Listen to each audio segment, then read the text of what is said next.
That's right. We could do it in the day or we could do it at night. Good afternoon guys, welcome back sa ating channel. Pasensya na medyo natagalan yung next part ng video. So ngayon, as promised, gagawa tayo ng discussions about loop. Ito po yung part 2 ng ating series po.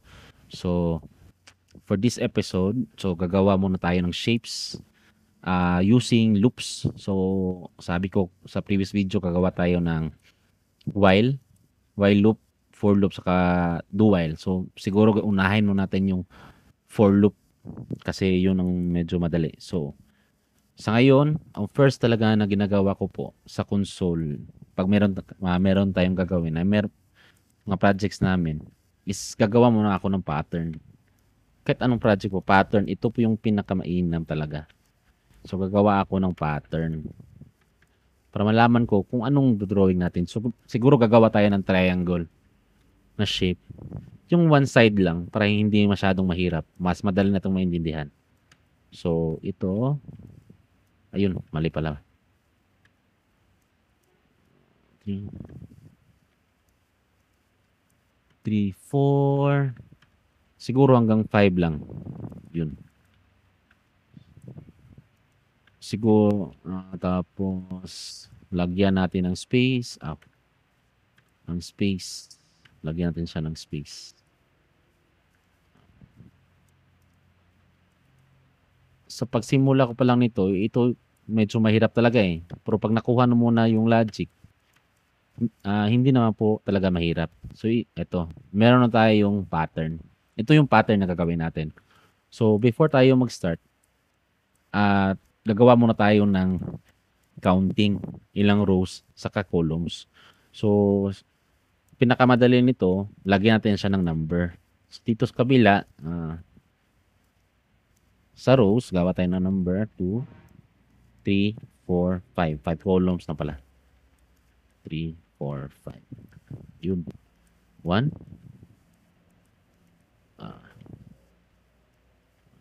2, 3, 4, 5. Yun. Meron na tayong number. Ito yung pattern na gagawin natin. Kung meron na kayong medyo mahirap na gagawin na mga system, gagawa na kayo ng X and Y na mga values. Kasi kung hindi nyo to lalagyan ng design before kayo mag-start, talagang mahihirapan kayo eh. Hindi kayo makapagsisimula. Focus kayo sa design, focus kayo sa kung anong gusto niyo gawin, pero yung life mismo ng program nyo, hindi nyo pa na-design, hindi pa rin yan mag-work. So, ito muna, meron tayong design. So, ito, for loop muna tayo, for loop. So, int, hindi natin yan gagawin. So, for loop ka tayo. For int I equals to 1,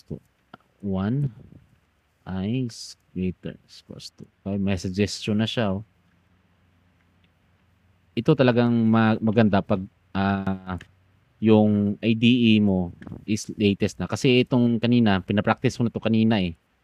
Para ma-present ko lang. Ito pala yung, ano to nga, pangalan.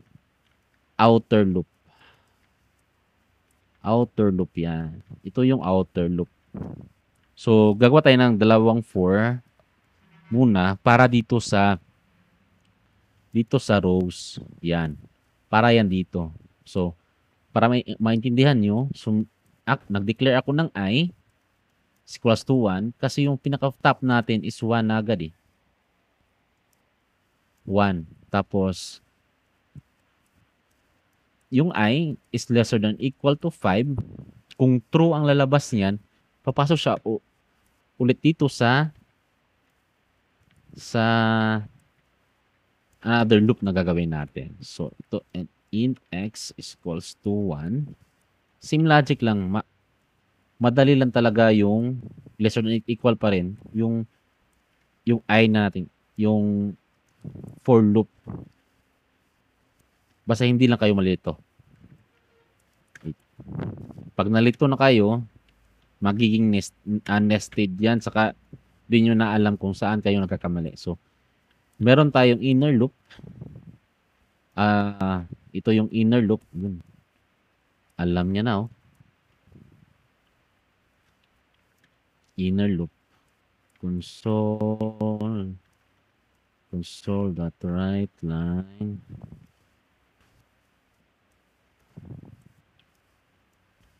Yun.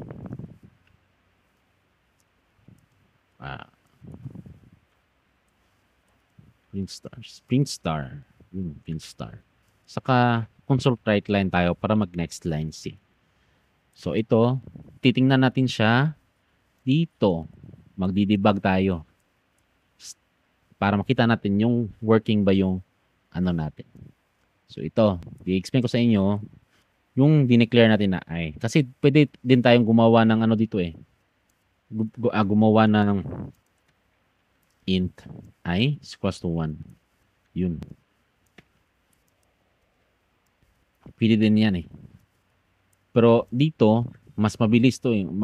Hindi po ako nalilito pag ganitong gagamitin ko. Pinapasok ko to po dito kasi pag once na lalabas po siya dito sa for loop, tapos papasok siya ulit, magiging new value dyan eh. Hindi ka na mag-reinitialize ng x eh, or I.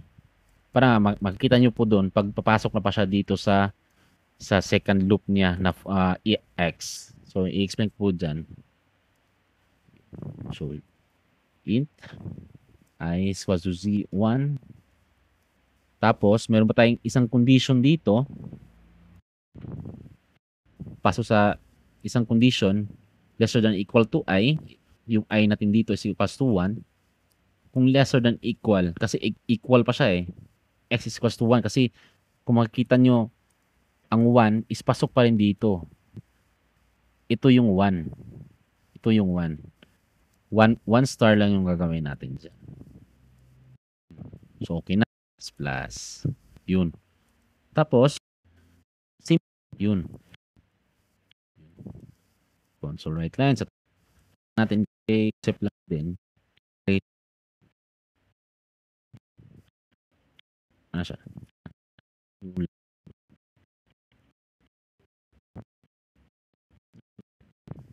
Ano na? Yun, pumasok na siya. Natapos na. So, rara natin siya. Iba yung lumabas. Bakit kaya? Tingnan natin. Review natin. For I is equals to inner loop. Okay. Kasi right line. Makita nyo guys, right line na yung ginawa niya na action. Hindi lang right. Kasi pag right lang yan, hindi yan mag-new line. Kasi kung makita nyo, ang right line is print new line. Ito, print star lang tayo eh. So, print lang natin yung star. Ito yan. Yun. Print star. Yun yung tama. So, kakount natin. 1, 2, 3, 4, 5. 1, 2, 3, 4, 5. Pasok pa rin.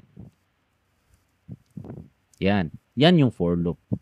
Tanong ba natin, limited lang ba yung value or lines na pwede natin value or lines natin? Hindi po. So, pwede po yan gagawin natin 10. Yun. Automatic yan.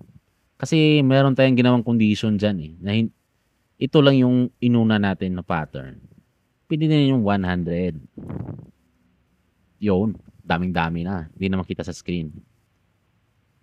Pag in-extend natin siguro.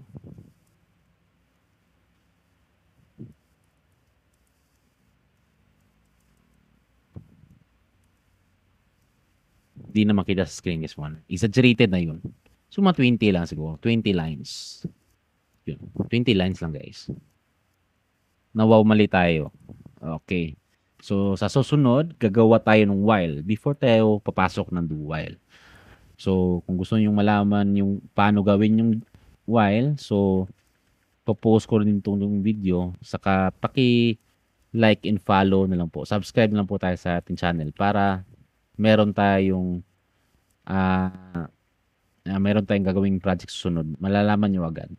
Maraming salamat po.